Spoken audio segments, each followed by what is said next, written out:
confiée à la brigade de protection des mineurs de la police judiciaire de Paris. L'enquête a pour objectif d'examiner les accusations de détention de fichiers pédopornographiques à l'encontre de Pierre Palmade.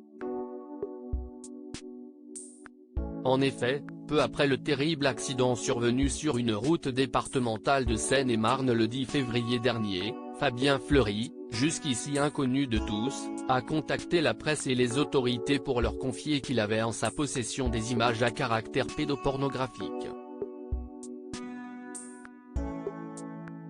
D'après les informations du Parisien de ce samedi 18 mars, Pierre Palmade, sous l'emprise d'alcool et de stupéfiants, serait en train de visionner des vidéos diffusant un acte sexuel entre un enfant et un adulte.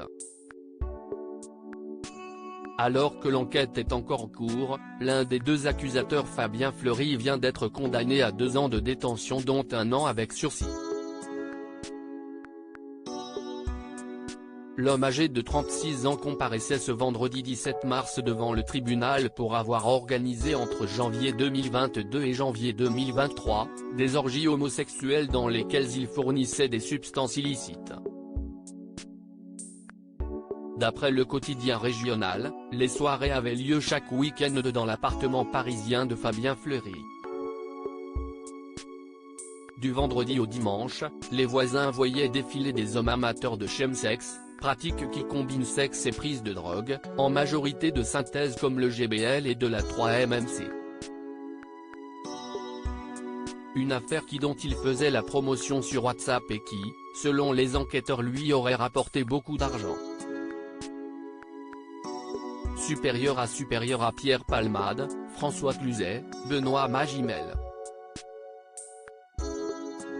Les stars sans tabou sur leurs addictions. Fabien Fleury, déjà condamné pour escroquerie pendant 2 ans, l'accusateur de Pierre Palmade aurait empoché un total de 194 000 €.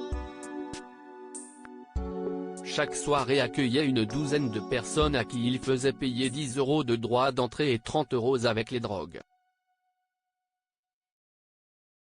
Pour se défendre, Fabien Fleury a affirmé qu'il organisait ses soirées dans la bienveillance et conviait uniquement des amis. « Je n'ai fait aucun bénéfice et j'étais tous les mois dans le rouge », a-t-il poursuivi.